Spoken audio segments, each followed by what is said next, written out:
Excuse me. Hello? Hello? Down here? Hello?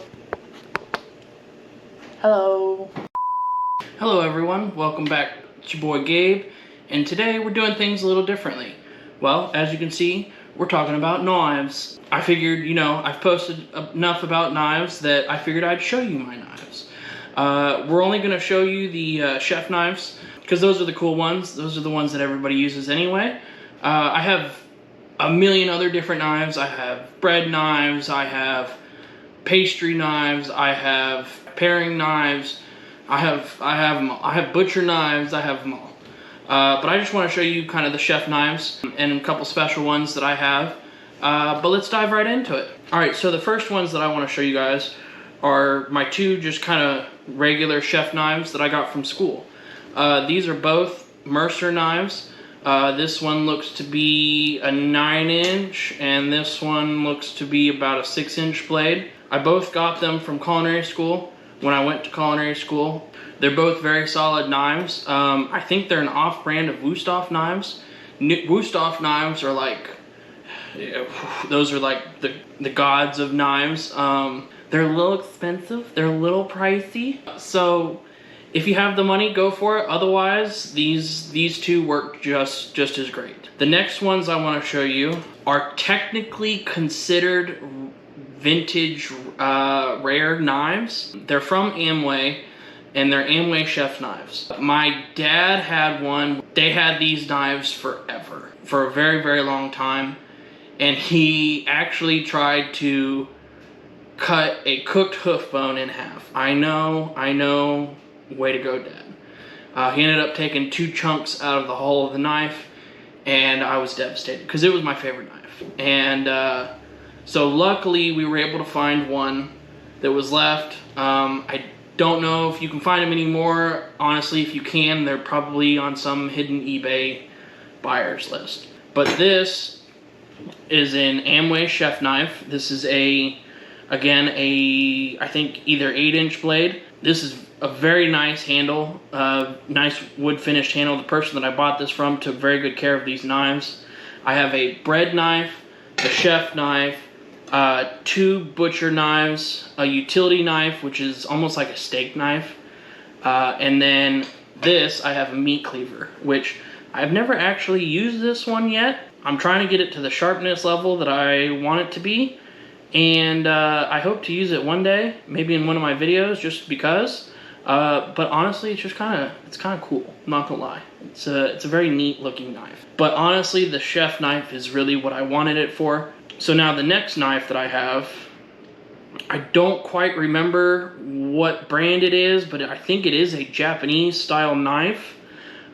This is definitely one of the cheaper of the Japanese knives. There's one in particular. I'm not entirely sure what it's called. I've heard it 100 times, but it's like, I want to say it's like a $225 knife. It is very expensive. It is very expensive, but it's a very nice knife, and it's a very sharp knife. If I remember correctly, it's also a very delicate knife. I've seen a few chefs that have them, but honestly, I think most chefs, because it's so expensive, they stick to like the Wusthof style knives or these Mercer knives, just because they're still sharp and they're still easy to take care of. They're obviously not as expensive. You don't feel as bad if you get something on them, because the last thing you want is to ruin a $225 knife. Nobody wants that. So then, I would say the most expensive knife that I have is a newer brand that's come out called Kulina, and this knife is probably one of my coolest knives. This is a butcher style chef knife, and this sucker is heavy, and I mean it's heavy. If it didn't have the blade, you could probably knock somebody out with this. It's a very dense knife. I want to say this is a cast iron style knife. It's got an edge engraving on it for the brand. It came with 2 covers for it. Came with a almost, not really a leather, but kind of a knapsack style cover. And then it came with a more dense leather cover.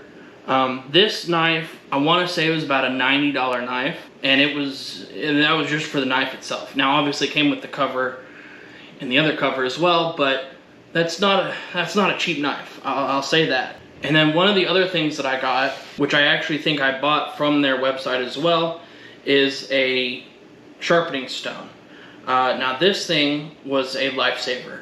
I have sharpening steels, which are nice too. They're more of straighten the knife. They more of help give the knife their edge back, but they don't necessarily sharpen. So that's where this guy comes in.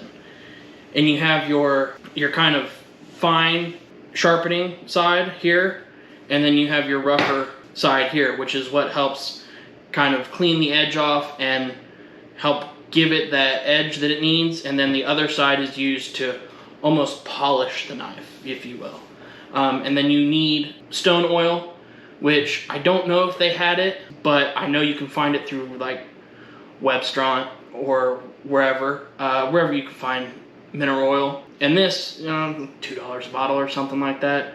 It's not horrible. And plus, it's enough that if you have a bunch of knives like these, it'll last you a while. But all in all, I love all of these knives. I try and not use my nice knife too much, just because it is a very, very nice knife, and I don't want to ruin that knife. But as everyday knives, these ones are definitely more suitable as everyday use.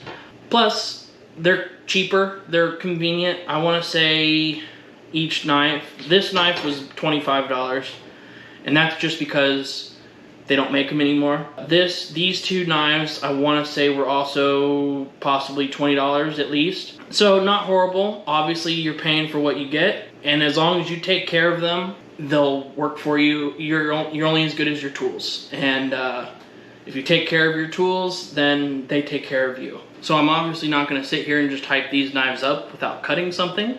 So I'm going to kind of give you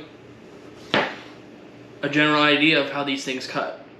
I don't know if you saw that, but that was incredibly smooth and very clean. And then obviously the paper test.